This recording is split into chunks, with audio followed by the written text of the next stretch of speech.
Seguramente habrás escuchado sobre el gran conflicto de Jerusalén entre Israel y Palestina.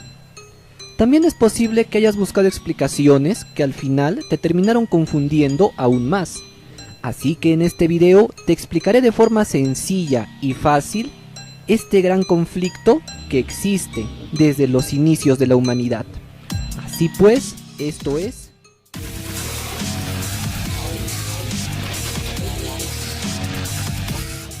Esto de aquí es el planeta Tierra hace miles de años. Y aquí está Medio Oriente. Y en un lugar muy especial de Medio Oriente existe un monte, el Monte Sión. Y en este monte existe una roca. Sí, una roca muy importante. En aquellos tiempos no existían países como los de ahora, pero el dato arqueológico más antiguo son unas cerámicas egipcias del siglo XIX a.C., conocidas como los textos de execración. En ella dice que en este lugar existía una ciudad llamada Roshlalem, y unas tablillas de arcilla conocidas como las cartas de Amarna del siglo XIV a.C. hacen referencia a dicha ciudad, pero con el nombre de Urusalem, que significa ciudad de paz. Urusalem también era conocida simplemente como Salem, y su rey era conocido como Melquisedec. Así pues, según textos históricos, el primer propietario conocido del monte Sión y este territorio era el rey Melquisedec. Un par de siglos después, este territorio ya no pertenecía a este antiguo reino, sino que estaba en posesión de los jebuseos, quienes cambiaron el nombre de Salem por Jebús.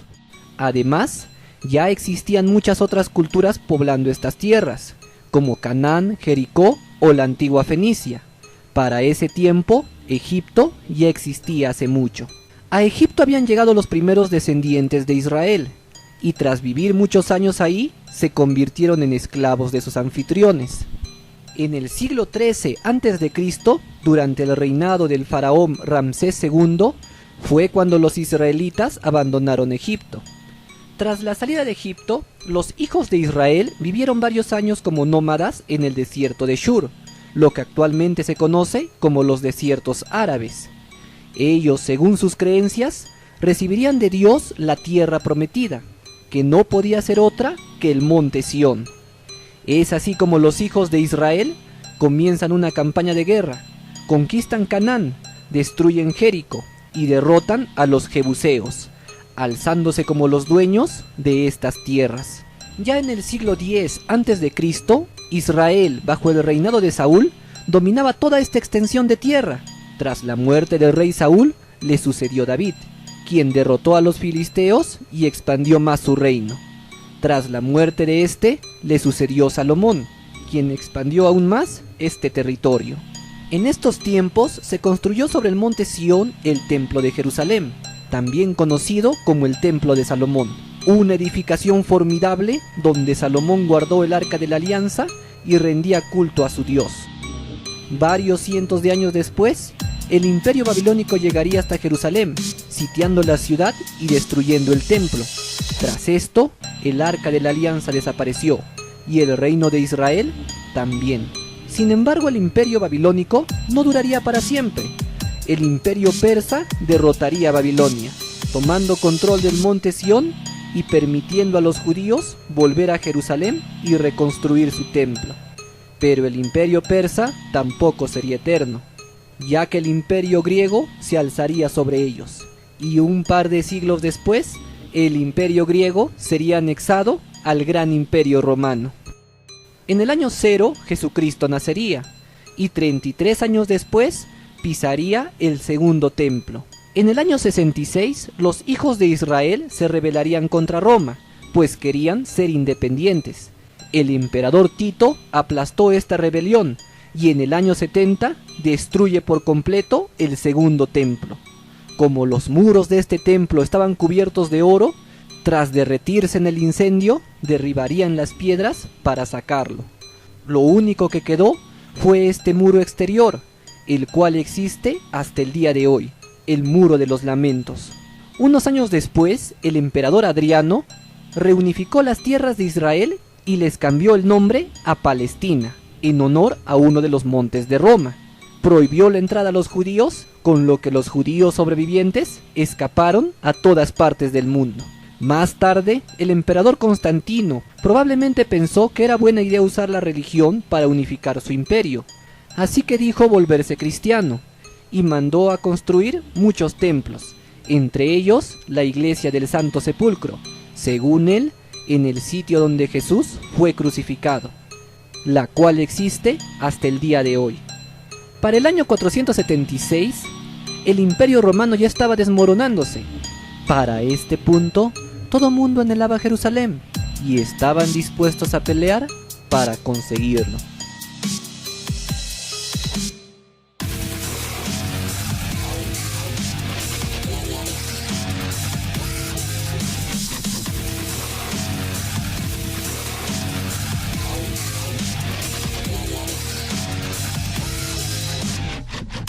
Verás, según se dice, Abraham tenía dos hijos, Isaac e Ismael.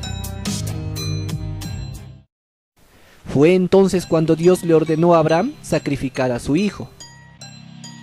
Pero al final, un ángel lo detuvo. Pues resulta que mientras el Antiguo Testamento de la Biblia dice que este hijo fue Isaac, el Islam dice que el elegido fue Ismael. La descendencia de Ismael son el pueblo musulmano, y la descendencia de Isaac son los judíos. Así pues, ambos creen ser la descendencia elegida por Dios, y además, la roca donde iba a ser realizado este sacrificio se encuentra precisamente en el monte, en el lugar donde estaba antaño el segundo templo. Así pues, en el año 691, los árabes construyeron en este lugar, en el sitio donde estaba el segundo templo, y alrededor de esta roca, lo que hoy se conoce como la cúpula de la roca. Para 1917, estas tierras, ahora llamadas Palestina, estaban repletas de musulmanes, cristianos y judíos. Y es entonces cuando inicia la Segunda Guerra Mundial. Para estos días, el mapa de las naciones ya era como el de hoy. Tras la derrota del maligno Hitler, todos los judíos de Europa y Alemania escapaban a estas tierras. Los árabes y los judíos tenían muchos conflictos, así que en el año 1946 los británicos se cansan de esto, abandonan Jerusalén y lo dejan en manos de la ONU. Y la ONU decide declarar la existencia de dos estados, Israel y Palestina. Israel acepta esta resolución, sin embargo Palestina y las naciones árabes no lo hacen. Es así como el 15 de mayo de 1948, Israel proclama su independencia, y al día siguiente, los países árabes vecinos inician la invasión, dando inicio así a la guerra árabe-israelí. Egipto, Irak, Líbano, Siria, Jordania, apoyados por refuerzos de Libia, Arabia Saudí y Yemen, comenzaron a invadir Israel por todos los frentes. Y la ONU se mantuvo al margen. Esta guerra duraría 15 meses, y al finalizar, Israel se había alzado como ganador absoluto, conquistando todo el territorio en disputa y haciendo retroceder a todas las naciones enemigas. Con estos resultados, las naciones árabes no estaban conformes, así que en el año 1967 volvieron a declararle la guerra. Las naciones árabes, Egipto, Jordania, Irak y Siria, atacaron por todos los frentes a Israel. Pero solo 6 días después, en la famosa guerra de los 6 días, Israel se había alzado como ganador, haciéndolos retroceder y tomando sus tierras. Poco tiempo después, Israel devolvió las tierras tomadas, pero se quedó con una gran parte de lo que solía ser Palestina. Para los árabes y los musulmanes, desde un punto de vista religioso, sus enemigos son los judíos, pues tienen control sobre uno de sus lugares más sagrados, la cúpula de la roca, y para que los hijos de Israel puedan reconstruir su templo, quizás sea necesario destruir esta cúpula. Esto crea una gran fricción entre Israel y los palestinos, que en su mayoría son islámicos, pues ambos dicen ser dueños de estas tierras. Así pues, por este motivo Jerusalén y el monte Sión es desde el origen de los tiempos un lugar sagrado para varios millones de personas, y seguramente el lugar más codiciado y disputado del mundo. Se dice que el tercer templo será reconstruido poco antes de que las profecías del Apocalipsis se cumplan, y los musulmanes creen que la roca que se encuentra en el centro de la cúpula es el punto desde el cual Mahoma ascendió a los cielos para reunirse con Dios. Lo innegable es que este sitio se ha convertido en una piedra pesada para el mundo.